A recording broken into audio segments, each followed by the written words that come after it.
দেখো এটা কাঁকরুলের পুর, এটা কাঁকরুল, আলু, আর এটা হচ্ছে চিংড়ি মাছ। এটা হচ্ছে ভাপে, কাঁকরুলের ভাপে, খুব সুন্দর রেসিপিটা। তোমরা অবশ্যই পেয়ে গেছো কিংবা পাবে। বিউটিফুল একটা সুন্দর রেসিপি। আর আছে এটা গঙ্গা সোনাখোলকে মাছ। এই যে কালকে দেখছিল না সোনাখোলকে মাছ, এই ছোটো ছোটো মাছ, কে কে দেখেছো বলো? এই সোনাখোলকে মাছ কে কে পছন্দ করো? বিউটিফুল মাছগুলো। ওহো, সোনাখোলকে টমেটো দিয়ে করেছি। আর এটা হচ্ছে চাল কুমড়ো দিয়ে মুগের ডাল, আর সঙ্গে একটু পোড়া লঙ্কা নিয়ে নিয়েছি। এই পোড়া লঙ্কাটা দিয়ে না টেস্টটা খুব সুন্দর বাড়ে, জানো, বেশ ভালো বাড়ে। অনেকটা ডাল নিয়েছি। চলো বাটিটা, এটা পরে মাছটা দিয়ে লাস্টে খাবো। আর এটা দিয়ে খেতে খেতে শুরু করি। আজকে কিছু গল্প করব, কথা। এই হচ্ছে আমার আজকের দুপুরের,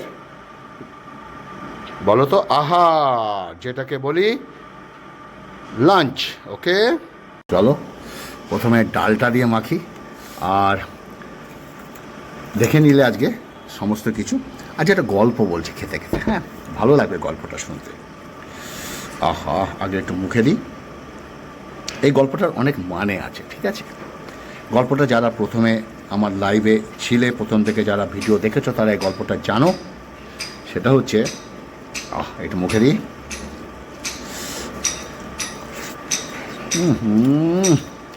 আহা, গল্পটা হচ্ছে এরকম। বাড়িতে একটা আম গাছ পুঁতবে, গল্পটা বলেছি তো। ছোটোবেলা থেকে আম খাওয়ার আমাদের প্রত্যেকের শখ। বাড়িতে কোনো আম গাছ নেই, বাড়িতে ঠিক হলো একটা আম গাছ পোতা হবে। তো নার্সারিতে যাওয়া হলো। নার্সারিতে গিয়ে নার্সারিকে বললাম একটা আম গাছ দেওয়া ভালো, হিমসাগর আম। নার্সারি হিমসাগর আম দিল। দেওয়ার পরে কীভাবে পুঁততে হবে বলে দিল। অবশ্য বর্ষাকাল, মানে রথের সময়, তোমরা জানো রথে আম গাছে হয়। দেখো একটা গোসাপ, দেখো, দেখতে পাচ্ছ গোসাপটা? দাঁড়াও, বেরিয়ে গেল গোসাপটা, বড় গোসাপ। তো যাই হোক, তো রথের সময় আম গাছ, কাঁঠাল গাছ এগুলো বিক্রি হয়, তাই না? সবাই পোতে। ও, এটা কি বলো তো? চিংড়ি, চিংড়ি। গল্পটা মিস করবে না, স্কিপ করবে না, গল্পটা শোনো, ভালো লাগবে। তারপরে নার্সারি থেকে আম গাছটা নিয়ে আসলাম। নিয়ে আসার পরে গর্তপত্র খুললাম। গর্তটাকে একদিন রাখার পরে মাটিটা একটু হালকা শুকিয়ে যাওয়ার পরে সার পাত দিয়ে আম গাছের গোড়ায় যে কালো একটা প্লাস্টিক দেওয়া থাকে, সেটা খুলে আম গাছটাকে পুঁতলাম। ছোট আম গাছ, কলমের আম গাছ, ওকে, কলমের।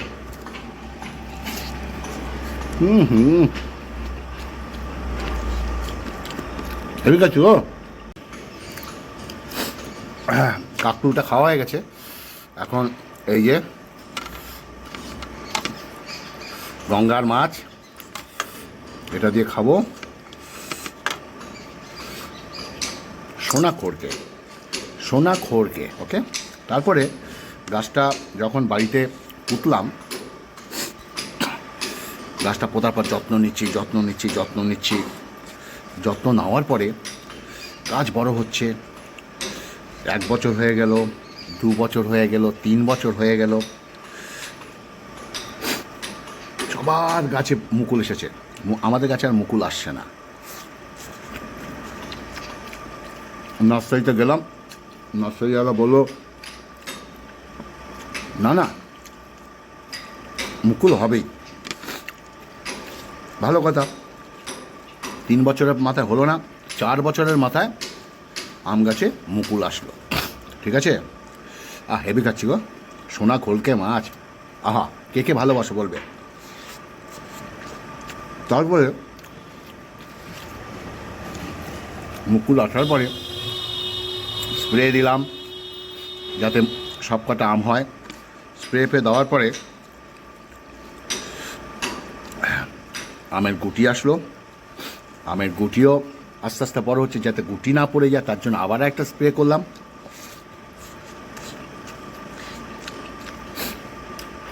আম হলো,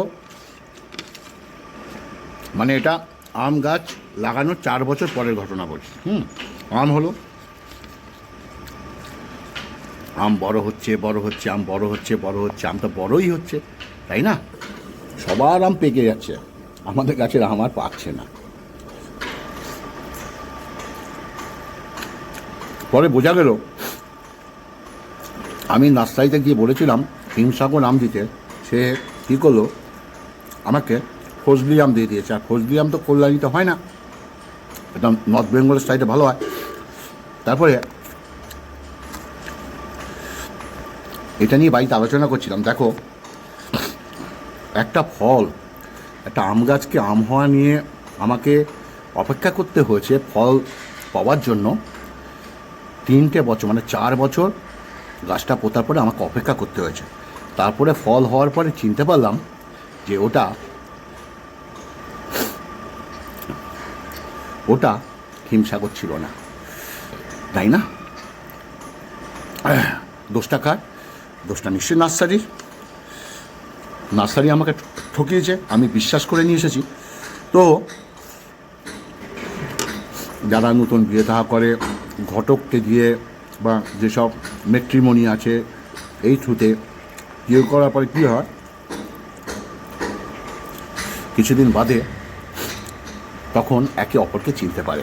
এই চেনাটা একটা সময় সাপেক্ষ ব্যাপার, তাই না? আমরা সংসারে নতুন কেউ যখন আসে বা আসেন, আমরা সে তরটা সই না। এখনকার দিনে হচ্ছে আজকে কাজ করব কালকে ফল পাবো, সেটা বাস্তবে নয়। ফল পেতে গেলে না যে কোনো জিনিসে একটু সময় দেওয়া উচিত। তেমনি আমি নতুন বিয়ে করে আনলাম বা আমি নতুন জামাই হলাম, জামাই হওয়ার পর শ্বশুর বাড়ি যাচ্ছি, শ্বশুর শাশুড়ি আমাদের বাড়িতে আসে, আমি যাকে বিয়ে করেছি তাকে আমার পরিবারের সঙ্গে একটু সময় দিতে হবে, তারপর তো ফল পাওয়া যাবে। তার আগে কি করলাম, তুমি এই করছো না, তুমি ওই করছো না, তোমার শ্বশুর এই, তোমার শাশুড়ি এই, উভয় পক্ষ, ছেলে কি মেয়ে। তাই একটা সুন্দর গল্পের মাধ্যমে আম গাছ দিয়ে বুঝিয়ে দিলাম, একটা গাছের ফল, যদি যে কোনো গাছের ফল পেতে গেলে বা সবজি পেতে গেলে যাই পেতে পারো না কেন, একটু সময় দিতে হয়। আর সময় দেওয়ার পরে বুঝতে পারবে বা চিনতে পারবে পরে যে ওটা আসল না নকল, তাই না? তা সুতরাং জীবন নতুন যখন শুরু করছো, জীবনকে একটা জায়গায় প্রতিষ্ঠিত করছো, সময়ের মূল্য দেবে আর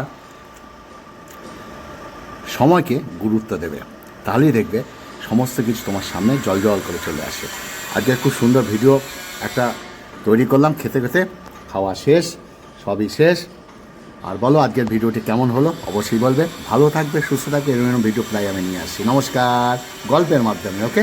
আর ভিডিওটি যদি ভালো লাগে বন্ধুদের ফেসবুকের মাধ্যমে বন্ধুদের কাছে একটু পৌঁছে দিও, ওকে? নমস্কার।